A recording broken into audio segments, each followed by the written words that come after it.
Hi friends, welcome to Somu competitive guidance. ఈరోజు వీడియోలో మనం చూసుకున్నట్లయితే కనుక ఎస్ఎస్సి సీజీఎల్కి సంబంధించినటువంటి రెగ్యులర్గా వస్తున్నటువంటి అంటే కంటిన్యూగా వస్తున్నటువంటి రిపీటెడ్ టాపిక్స్ ఏంటి, అలాగనే వాటి యొక్క వెయిటేజెస్, ఆ టాపిక్ సంబంధించినటువంటి వెయిటేజెస్ అనేటువంటిది ఎలా ఉంటుంది అనేటువంటిది ఈరోజు వీడియోలో మనం పూర్తిగా చూడబడుతున్నాం అనమాట అండి. సో ఫ్రెండ్స్, ఒక రకంగా చూసుకున్నట్లయితే కనుక ఇది ఎస్ఎస్సి సీజీఎల్ అనేటువంటిది క్రాక్ చేయడానికి ఇది మనకు ఇంపార్టెంట్ టాపిక్ కూడా మనం తెలపచ్చు అనమాట. సో ఫ్రెండ్స్, ఈ వీడియోని చివరి వరకు చూడడం మర్చిపోకండి. దీన్ని బట్టి మీ ప్రిపరేషన్ ప్లాన్ అనేటువంటిది ఎట్లా ఉంటుందో, ప్లానింగ్ అనేటువంటిది ఇప్పుడున్నటువంటి ఈ టాపిక్స్ని ఆధారం చేసుకుంటూ, వాటి యొక్క వెయిటేజెస్ ఆధారం చేసుకుంటూ మీ ప్రిపరేషన్ అనేటువంటి స్టార్ట్ చేసుకోవడం మీరు మర్చిపోకండి అనమాట. సో ఫ్రెండ్స్, ఈ వీడియోని చివరి వరకు చూడండి. మీకు నచ్చినట్లయితే కనుక లైక్ చేయండి, అదే రకంగా అనేకులకు షేర్ చేయండి. మీకు నచ్చినట్లయితేనే ఈ కంటెంట్ అనేటువంటిది మీకు నచ్చినట్లయితేనే మీరు షేర్ చేయండి అనమాట అండి. ఇక మనం ఏమాత్రం లేట్ చేయకుండా కంటెంట్లోకి మనం వెళ్ళిపోదాం. మొట్టమొదటిగా మనం చూసుకున్నట్లయితే కనుక ఈ టాపిక్ అనేటువంటిది, టాపిక్ వైజ్ వెయిటేజ్ అనేటువంటిది మనం ఎలా తీసుకుంటున్నాము అనేటువంటి దాన్ని మనం చూసుకున్నట్లయితే కనుక ఈ టాపిక్ వైజ్ వెయిటేజ్ అనేటువంటిది మనం రెగ్యులర్గా వస్తున్నటువంటి దాని మీద బేస్ చేసుకుంటూ, అంటే గత సంవత్సరాలుగా వస్తున్నటువంటి వాటిని లెట్స్ సే 5 years కానీ 10 years నుంచి వస్తున్నటువంటి వెయిటేజ్ని తీసుకుంటూ ఎట్లా ఆ ప్రశ్నలు సరళనేటువంటిది ఏ టాపిక్స్ నుంచి తీసుకుంటున్నారు, ఆ టాపిక్స్ని కన్సిడర్ చేస్తూ మీకు ఇది తీసుకోవడం జరిగింది అనమాట అండి. సో ఫ్రెండ్స్, వీటిని అంటే మిగతా వాటిని చదవకూడదా అనేటువంటి చాలా మట్టికి డౌట్ రావచ్చు అనమాట. అంటే ఇప్పుడు ఉన్నటువంటి వాటిని చదువుకుంటే మిగతా వాటిని చదవద్దా అనేటువంటిది డౌట్ రావచ్చు. అయితే ఇందులో ఉన్న అంటే ఈ టాపిక్స్ వైజ్ వెయిటేజ్ ఉన్నటువంటి ముఖ్య కారణం ఏంటంటే, ఇంపార్టెంట్ ఏంటని మనం చూసుకున్నట్లయితే కనుక మీరు చదవాల్సినటువంటి ఎన్నో టాపిక్స్ అనేటువంటిది ఉంటుంది. ఒక సబ్జెక్ట్కి వచ్చేసి ఎన్నో టాపిక్స్ ఉంటాయి. ఇందులో కొన్ని సెలెక్ట్ చేస్తూ మీకు ఇవ్వడం జరిగిందనమాట. సో వీటిని చదవడం, వీటిని బాగా చదువుతూనే మిగతా వాటిని మీరు కాన్సన్ట్రేషన్ చేయాలన్నటువంటి దాంతో ఈ టాపిక్స్ వైజ్ వెయిటేజ్ అనేటువంటిది మీకు ఇవ్వడం జరిగింది. కానీ కేవలం ఇది మాత్రమే చదవమని చెప్పేసి మీకు ఇవ్వలేదన్నమాట అండి. అంటే వీటిని మెయిన్గా చదవండి. మెయిన్గా ప్రస్తుతం వస్తున్నటువంటి ప్యాటర్న్, అంటే గత సంవత్సరాలుగా వస్తున్నటువంటి ప్యాటర్న్ని ఆధారం చేసుకుంటూ ఈ క్వశ్చన్స్ అనేటువంటిది లేకపోతే ఈ టాపిక్స్ అనేటువంటిది పికప్ చేయడం జరిగింది అనమాట. వీటితో పాటుగా మిగతా వాటిని కూడా చదవండి. కాకపోతే వీటిని మాత్రం 100% 2 to 3 times అనేటువంటిది మీరు రివైజ్ అనేటువంటిది చేయాలన్నమాట. మీరు రివైజ్ అనేటువంటిది 2 to 3 times మీరు రివైజ్ చేస్తే కనుక ఎగ్జామ్ పాయింట్ ఆఫ్ వ్యూలో మీకు ఎంతగానో ఉపయోగపడడం జరుగుతుంది అనమాట అండి. ఇప్పుడు ఒక్కొక్క టాపిక్ సంబంధించిన మనం వివరాల్లోకి మనం వెళ్ళిపోదాం. ఫస్ట్ ఆఫ్ ఆల్ చూసుకున్నట్లయితే కనుక టాపిక్ వచ్చేసి జనరల్ అవేర్నెస్. దీన్ని మనం జీకే అని కూడా అనడం జరుగుతుంది అనమాట అండి. జనరల్ అవేర్నెస్లో చూసుకున్నట్లయితే కనుక కరెంట్ అఫైర్స్ నుంచి అత్యధికంగా మనకి 5 marks అనేటువంటిది రావడం జరుగుతుంది అనమాట. నెక్స్ట్ హిస్టరీ నుంచి 3 marks, అంటే 3 questions అనమాట అండి. క్వశ్చన్స్ వైజ్గా నేను మీకు ఇస్తున్నాను. ఇవన్నీ క్వశ్చన్స్ అనమాట, ఇవి టాపిక్స్ అనమాట అండి. సో ఇందులో మనం చూసుకున్నట్లయితే కరెంట్ అఫైర్స్ నుంచి ఎక్కువ మటుకు 5 questions రావడం జరుగుతుంది అనమాట. అంటే 10 marks అనేటువంటిది రావడం జరుగుతుంది అనమాట అండి. హిస్టరీ నుంచి 3 questions, పాలిటీ నుంచి 3 questions, జియోగ్రఫీ నుంచి 3 questions, సైన్స్ నుంచి 3 questions, సైన్స్ అండ్ టెక్నాలజీ అనుకోవచ్చు మనం, సైన్స్ నుంచి 3 questions, ఎకనామిక్స్ నుంచి 2 questions, మిస్లీనియస్ నుంచి అంటే వీటన్నిటి కాకుండా మిగతా వేటి నుంచి అయినా రావచ్చు అనమాట. వాటి నుంచి 6 questions అనేటువంటిది రావడం జరుగుతుంది అనమాట. సో వీటిని బేస్ చేసుకుంటూ అంటే ఎక్కువ మటుకు ఇవి చదవాలన్నమాట. అంటే మొత్తం కంటెంట్ అంతా ఇచ్చేస్తారు కదా, ఇందులో నుంచి ఏంటంటే క్వశ్చన్స్ అనేటువంటిది మీకు ఇవ్వడం జరిగింది కదా, ఎన్ని క్వశ్చన్స్ వస్తాయి అనేటువంటిది రఫ్గా మీకు ఇవ్వడం జరిగింది. అయితే ఇందులో ఏం చదవాలనేటువంటిది కూడా అప్కమింగ్ స్లైడ్స్లో చూపిస్తాను. ప్రస్తుతం అయితే జనరల్ అవేర్నెస్లో చదువుకోవాల్సినటువంటి ఇంపార్టెంట్ టాపిక్స్ అనేటువంటిది ఇప్పుడు మీకు తెలపడం జరిగింది అనమాట. ఇప్పుడు చూసుకున్నట్లయితే క్వాంటిటేటివ్ యాప్టిట్యూడ్లో మనం చదవాల్సింది సమయం పని, అంటే దీన్ని మనం టైమ్ అండ్ వర్క్ అంటాము. నెక్స్ట్ టైమ్ అండ్ డిస్టెన్స్ అంటాము. అట్లానే ట్రిగ్నోమెట్రీ అంటాము. నెక్స్ట్ ఇది algebra, geometry, data interpretation. So ఇందులో చూసుకుంటే టైమ్ అండ్ వర్క్ నుంచి 3 questions, టైమ్ అండ్ డిస్టెన్స్ నుంచి 3 questions, ట్రిగ్నోమెట్రీ నుంచి 3 questions, ఆల్జీబ్రా నుంచి 3 questions, జియోమెట్రీ నుంచి 3 questions, డిఐ నుంచి 2 questions. అంటే దరిదాపుగా మీకు క్వశ్చన్స్ వైజ్గా చూసుకున్నట్లయితే కనుక ఈచ్ కంటెంట్ నుంచి మనకు 4 to 5 questions అనేటువంటిది ఉంటుంది కాబట్టి సో దాన్ని బేస్ చేసుకుని నేను మీకు ఇవ్వడం జరిగింది అనమాట. నెంబర్ సిస్టమ్ నుంచి 2 questions, ప్రాఫిట్ అండ్ లాస్ నుంచి 2 questions, SI CI, ratio proportions, మెన్సురేషన్స్, percentage నుంచి 1 question అనేటువంటిది వచ్చేటువంటి అవకాశాలు అనేటువంటిది ఉండడం జరిగింది అనమాట అండి. నెక్స్ట్ చూసుకున్నట్లయితే కనుక నెక్స్ట్ వచ్చేసి రీజనింగ్ అనమాట. రీజనింగ్ కంటెంట్ ఇది చాలా easy, at the same time ట్రిక్కీగా ఉండేటువంటిది అనమాట. రీజనింగ్ నుంచి మనం చూసుకున్నట్లయితే కనుక సీరియస్ క్వశ్చన్స్ అనేటువంటిది రావడం జరుగుతుంది. మన అందరూ 6 questions రావడం జరుగుతుంది. అనలాగే నుంచి 4 questions, కోడింగ్ డీకోడింగ్ నుంచి 3 questions, మ్యాథమెటికల్ ఆపరేషన్స్ నుంచి 2 questions, డైస్ నుంచి 2 క్వశ్చన్స్, ఆడ్ మ్యాన్ అవుట్ నుంచి 2 questions, syllogisms, relationships, Venn diagram, alphabetical series, mirror images, embeddeds నుంచి 1 క్వశ్చన్స్, చెరో క్వశ్చన్ వచ్చేటువంటి అవకాశాలు అనేటువంటిది ఉండడం జరిగింది అనమాట అండి. నెక్స్ట్ మనం చూసుకున్నట్లయితే కనుక నెక్స్ట్ వచ్చేసి ఇంగ్లీష్ నుంచి అనమాట. ఇంగ్లీష్ నుంచి చూసుకున్నట్లయితే కనుక క్లాజెట్ టెస్ట్ నుంచి 6 క్వశ్చన్స్, పారాజంబల్స్ నుంచి 3 క్వశ్చన్స్, ఫిల్లర్స్ నుంచి 3 questions, one word substitutions, antonyms, synonyms, spotting errors, spelling, active and passive voice నుంచి 2 క్వశ్చన్స్ అనేటువంటిది రావడం జరిగింది అనమాట అండి. ఇది 1 క్వశ్చన్స్ అనమాట అండి. 1 క్వశ్చన్ అనమాట. ఇది 1 క్వశ్చన్ అనేటువంటిది రావడం జరిగింది అనమాట అండి. నెక్స్ట్ ఇప్పుడు మనం చూసుకున్నట్లయితే కనుక మోస్ట్ రిపీటెడ్ టాపిక్స్ నుంచి ఎక్కువగా అడుగుతున్నటువంటి ప్రశ్నలు అనేటువంటిది తీసుకుంటూ ఇప్పుడు మీకు ఈ కంటెంట్ అనేటువంటి చేయడం జరిగింది అనమాట అండి. ఎక్కువ మట్టుకు అంటే నేను మీకు కరెంట్ అఫైర్స్ అనేటువంటిది ఇవ్వడం జరిగింది. కరెంట్ అఫైర్స్ నుంచి 5 క్వశ్చన్స్ అని ఇచ్చాను. అయితే కరెంట్ అఫైర్స్ 5 క్వశ్చన్స్లో ఏ పాయింట్స్ ఏ టాపిక్స్ నుంచి ఇస్తున్నాడు అనేటువంటిది ఇంపార్టెంట్. ఇప్పుడు దాన్ని చెప్తాను అనమాట అండి. First of all general affairs, దీన్ని మనం కరెంట్ అఫైర్స్ అంటాం అనమాట.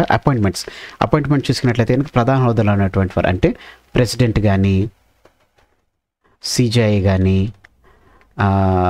నెక్స్ట్ అటార్నీ జనరల్స్ కానీ, సో ఇటువంటి ఇంకా చాలా ఉంటాయి కదండి. ఇట్లా చాలా ఉంటాయి కదా. సో ఈ వీటికి సంబంధించినటువంటి అపాయింట్మెంట్లు అనేటువంటిది చాలా ఇంపార్టెంట్. అంటే ప్రస్తుత ప్రధాన హోదాలో ఉన్నటువంటి వారికి సంబంధించినటువంటి అపాయింట్మెంట్ అనేటువంటిది చాలా ఇంపార్టెంట్ అనమాట. దాని నుంచి కంపల్సరీ క్వశ్చన్స్ వస్తాయి. ప్రస్తుతం ఉన్నటువంటి award Padma award, Nobel award, Bookers prize awards, Bharat Ratna award, ఇంకా ఇటీవల చూసుకున్నట్లయితే కనుక మనకి ర్యాంకింగ్స్ అనేటువంటిది అడగడం జరుగుతుంది. ర్యాంకింగ్స్ దేనికి సంబంధించిన ర్యాంకింగ్ ఎంత ఉందని, వరల్డ్ హ్యాపీనెస్ ఇండెక్స్ అని చెప్పేసి. సో ఇట్లా క్వశ్చన్స్ అనేటువంటిది అడుగుతున్నారనమాట. దాన్ని కూడా మీరు గుర్తుపెట్టుకోండి. ఈ అవార్డులో ప్రధానంగా చూసుకున్నట్లయితే కనుక ఇటీవల మోడీ గారికి అవార్డ్స్ ఇవ్వడం జరిగిందనమాట. ఇటీవల ఒక్కో దేశానికి మన ప్రధాని గారు వెళ్ళడం జరిగింది. అక్కడ వారు అవార్డు అనేటువంటిది వేయడం జరిగింది అనమాట. సో మోడీ అవార్డ్స్ అనేటువంటి దాన్ని క్రోడీకరిస్తూ నేను ఒక వీడియో అనేటువంటి చేయడం జరిగింది అనమాట. ఆ వీడియో మీరు చూడండి. తప్పనిసరిగా అందులో నుంచి మన క్వశ్చన్ అనేటువంటిది రావడం జరుగుతుంది అనమాట. అదే రకంగా ఇంపార్టెంట్ సమ్మిట్స్, కాన్ఫరెన్సెస్ అనేటువంటిది, దానికి సంబంధించినటువంటి క్వశ్చన్స్ అనేటువంటిది రావడం జరుగుతుంది అనమాట అండి. గవర్నమెంట్ స్కీమ్స్ అనేటువంటిది ఇప్పుడు చూసుకున్నట్లయితే కనుక 10 సంవత్సరాలు అంటే మోడీ గవర్నమెంట్ వచ్చేసి 10 years 11th yearలోకి వెళ్తున్నాం కాబట్టి ఈ 10 years కంప్లీట్ చేసుకున్నటువంటి కొన్ని స్కీమ్స్ ఉన్నాయి. బేటీ బచావో కానీ, బేటీ పడావో కానీ, ఇట్లా స్కీమ్స్ అనేటువంటి ఉన్నాయి. ఆ స్కీమ్స్ 10 years కంప్లీట్ చేసుకున్నటువంటి స్కీమ్స్. నెక్స్ట్ రచయితలు, బుక్స్, అలాగనే ఇంకోటి మెయిన్ ఇంపార్టెంట్ చేసుకున్నట్లయితే కనుక మిలిటరీ ఎక్సర్సైజులు జరుగుతుంటాయి కదండి. మిలిటరీ ఎక్సర్సైజులు, ఆ మిలిటరీ ఎక్సర్సైజ్ అనేటువంటిది కూడా చాలా ఇంపార్టెంట్ అనమాట అండి. ఇవి కూడా మీరు గుర్తుపెట్టుకున్నట్లయితే మెయిన్ ఇవి ఎక్కువ మట్టుకు మీకు కాన్సన్ట్రేషన్ చేయాల్సినటువంటి కంటెంట్ అనమాట అండి. ఎందుకంటే ఈ ఎస్ఎస్సి సిజిఎల్ అనేటువంటిది సెంట్రల్ గవర్నమెంట్ ఓరియంటెడ్గా ఉంటుంది కాబట్టి మ్యాక్సిమం సెంట్రల్ గవర్నమెంట్లోనే మనం సర్చ్ చేసుకుంటూ వెళ్ళాలి. స్టేట్ గవర్నమెంట్స్ 1-2 మెయిన్ ఇంపార్టెంట్ అనుకున్నట్టు చదువుకుంటూ వెళ్తే సరిపోతుంది అనమాట అండి. మెయిన్ సెంట్రల్ గవర్నమెంట్ అనేటువంటిది మనం 90% వరకు సెంట్రల్ గవర్నమెంట్లోనే మనకి క్వశ్చన్స్ వస్తాయి కాబట్టి దాన్ని మనం చూసుకోవాలన్నమాట. నెక్స్ట్ చూసుకున్నట్లయితే కనుక స్టాటిక్ జీకే అనేటువంటిది.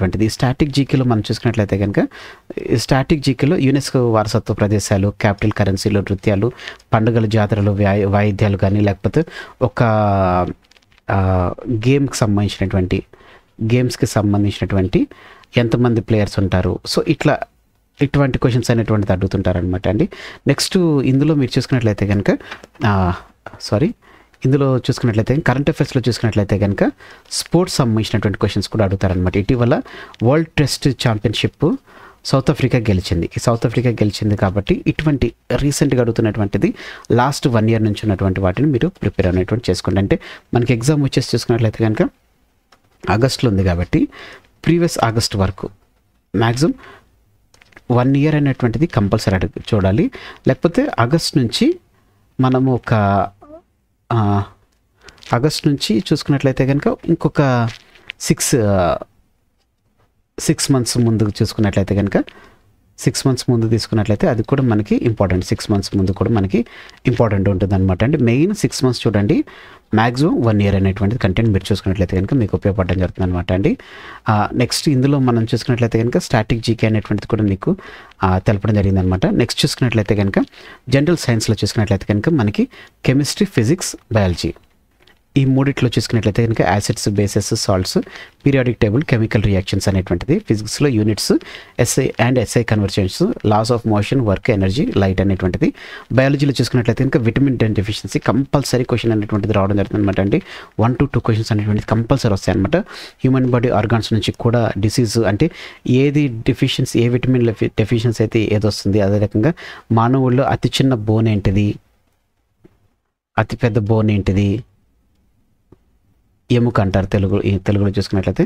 యానిమల్, ప్లాంట్ కింగ్డమ్, అదే రకంగా ఫోటోసిన్సిస్ అనేటువంటి క్వశ్చన్స్ ఇందులో ఇంపార్టెంట్ అనమాట అండి. నెక్స్ట్ మనం చూసుకున్నట్లయితే కనుక పాలిటిక్స్ సంబంధించినటువంటి చూసుకున్నట్లయితే కనుక ఆర్టికల్స్ అనేటువంటిది, ఆర్టికల్స్ మనకి చాలా ఇంపార్టెంట్ అనమాట అండి. ఈ ఆర్టికల్స్లో కూడా మనం మెయిన్గా చూసుకున్నట్లయితే కనుక 370 ఆర్టికల్, ఎందుకంటే జమ్మూ కాశ్మీర్ తర్వాత రద్దు అవడం, సో ఇప్పుడు ప్రజెంట్ ఉన్నటువంటి వాటిని మనం ఎక్కువగా చదవాలన్నమాట. ఆర్టికల్ 370, ఆర్టికల్ 356, 280, 21A, 32 అనేటువంటి ఆర్టికల్స్, రాజ్యాంగంలో ఉన్నటువంటి ఇంపార్టెంట్ షెడ్యూల్స్, దానికి సంబంధించిన పార్ట్స్ అనేటువంటి చదవాలి. ముఖ్యమైనటువంటి సవరణలు 73, 74 మున్సిపల్, అదే రకంగా పంచాయతీరాజ్ సవరణలు, 42, 44 సవరణలు, రాజ్యాంగ సంస్థలు, ప్రాథమిక హక్కులు, ప్రాథమిక విధుల నుంచి కంపల్సరీ మన క్వశ్చన్స్ అనేటువంటి రావడం జరుగుతుంది అనమాట అండి. నెక్స్ట్ మనం చూసుకున్నట్లయితే కనుక ఎకనామిక్స్ నుంచి చూసుకున్నట్లయితే కనుక 5 years ప్లాన్, దీన్ని మనం పంచవర్ష ప్రణాళికలు అంటాం. సో ఈ పంచవర్ష ప్రణాళికలు నీతి ఆయోగ్ సంబంధించినటువంటి, అంటే నెక్స్ట్ పేదరికము మరియు నిరుద్యోగం, budget, next economic survey, next economic terms అంటే జీడిపి అని, ఇన్ఫ్లేషన్ అని, ఫిజికల్ డెఫిసిట్ అనేటువంటిది, banking rates, RBI rates, repo rates అని చెప్పేసి ఇవి మనకి ఇస్తుంటారు కదా. సో ఇవి చదువుకున్నట్టయితే కనుక ఇది నుంచి కూడా మన క్వశ్చన్స్ అనేటువంటిది వస్తాయన్నమాట అండి, మెయిన్గా వచ్చేటువంటివి ఉన్నాయి అనమాట. నెక్స్ట్ హిస్టరీకి సంబంధించి చూసుకున్నట్లయితే హిస్టరీని 3 పార్ట్స్గా డివైడ్ చేస్తారనమాట. ప్రాచీన యుగం, మధ్యయుగం, నవీన యుగం అనమాట. సో ప్రాచీన దాంట్లో చూసుకున్నట్లయితే సింధూర్ నాగరికత, మౌర్య గుప్త సామ్రాజ్యాలు, వేదాలకు సంబంధించినటువంటిది. మధ్య యుగంలో చూసుకున్నట్లయితే కనుక ఢిల్లీ సుల్తాన్లు, మొఘల్ సామ్రాజ్యం సంబంధించినటువంటిది. నవీన దాంట్లో చూసుకున్నట్లయితే కనుక గవర్నర్ జనరల్ సంబంధించినటువంటి ఎక్కువ మట్టు క్వశ్చన్స్ అడుగుతారనమాట అండి. దీంట్లో చూసుకున్నట్లయితే చాలా మట్టుకు వచ్చేది ఏంటంటే బ్రిటిష్ తరపు నుంచి చివరి గవర్నర్ ఎవరు మన భారతదేశానికి, అదే రకంగా భారతదేశం యొక్క మొదటి గవర్నర్ జనరల్ ఎవరు అనేటువంటి క్వశ్చన్స్ కంపల్సరీ అడుగుతారనమాట అండి. 1857 సిపాయిల తిరుగుబాటు, భారత జాతీయ కాంగ్రెస్ సమావేశాలు సంబంధించినటువంటి ఉద్యమాలకు సంబంధించినటువంటి స్వాతంత్ర సమయోధులు, ఇందులో మనం చూసుకున్నట్లయితే కనుక గాంధీ ఎరా అనేటువంటిది, సుభాష్ చంద్రబోస్ అనేటువంటి వాళ్ళు. సో ఇట్లా చాలా మటుకు పర్సనాలిటీస్ని అడగడం జరుగుతుంది అనమాట అండి, ఎవరైతే ఇంపార్టెంట్గా ఉన్నారో. నెక్స్ట్ మనం చూసుకున్నట్లయితే కనుక జియోగ్రఫీలో చూసుకున్నట్లయితే కనుక ఎక్కువ మట్టుకు అడిగేటువంటిది నదులకు సంబంధించినటువంటిది అడుగుతారనమాట. మృతికల్ సాయిల్స్ గురించి, నేషనల్ పార్క్స్ గురించి అడుగుతాడు, వైల్డ్ లైఫ్ శాంక్చురీస్ సంబంధించి అడుగుతారు, పర్వతాల గురించి, ఖండాల, సముద్రాల గురించి దీంట్లో మనకి అడగడం జరుగుతుంది అనమాట అండి. ఒక రకంగా చూసుకున్నట్లయితే కరెన్సీని కూడా ఇందులోనే అడుగుతుంటారు. అయితే దాన్ని కరెంట్ అఫైర్స్గా, మిస్లీనియస్గా మనం తీసుకునేటువంటి ఛాన్సెస్ ఉంది కాబట్టి, సో ఇట్లా మనకి ఒక్కొక్క టాపిక్ నుంచి మెయిన్ ఇంపార్టెంట్ కేటగిరీస్గా మనం ఇందులో తెలపచ్చు అనమాట అండి. సో ఫ్రెండ్స్, ఇదనమాట అండి మనకు చూసుకున్నట్లయితే కనుక ఎస్ఎస్సి సీజీఎల్ సంబంధించినటువంటి క్రాక్ చేయడానికి మనకు ఉపయోగపడేటువంటిది అనమాట అండి. సో దీన్ని కనుక మీరు అంటే చూపించిన వాటి మీద మెయిన్ ఫోకస్ అనేటువంటిది ఏదైతే ఇప్పుడు మనం సబ్జెక్ట్స్ ఏవైతే దాని గురించి తెలిపానో వాటిని మీరు మెయిన్గా కాన్సన్ట్రేట్ చేస్తూ మిగిలిన వాటిని దీన్ని మాత్రం మీరు కంపల్సరీ 2 to 3 times అనేటువంటిది మీరు రివిజన్ చేసేసుకోండి. 2 to 3 times మీరు రివిజన్ చేసేసుకున్నట్లయితే కనుక మీకు ఎగ్జామ్ ఇది కోర్ టాపిక్స్ కాబట్టి కోర్ టాపిక్స్ నుంచి మీకు మినిమం చూసుకున్నట్లయితే కనుక 70 to 80% ఆఫ్ మార్క్సెస్ అనేటువంటిది రావడం జరుగుతుంది.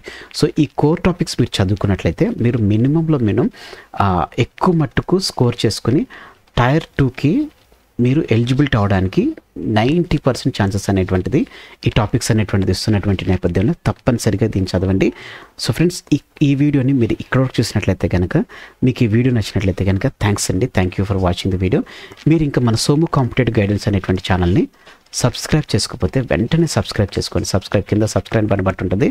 బెల్ ఐకాన్లో మీరు చూసుకున్నట్లయితే కనుక బెల్ ఐకాన్లో మీరు ఆల్ నోటిఫికేషన్ అని చెప్పేసి ఉంటుంది అనమాట. ఆల్ నోటిఫికేషన్ అని మీరు క్లిక్ చేసుకున్నట్లయితే కనుక ఎప్పటికప్పుడు లేటెస్ట్ అప్డేట్స్ అనేటువంటిది మీరు మీ డివైస్లో పొందుకోవడం జరుగుతుంది అనమాట అండి. ఫ్రెండ్స్, ఈ వీడియో కనుక నచ్చినట్లయితే తప్పకుండా లైక్ చేయండి, ఈ వీడియోని అనేకులకు షేర్ చేయండి, మీకు తెలిసినటువంటి friends and family members relatives ప్రతి ఒక్కరికి షేర్ చేయండి. తద్వారా వారికి ఈ ఇంపార్టెంట్ ఇన్ఫర్మేషన్ అనేటువంటిది మీరు చేరవేసిన వారు అవుతారు. Thanks for watching the video. Have a nice day. All the best for exams. Bye.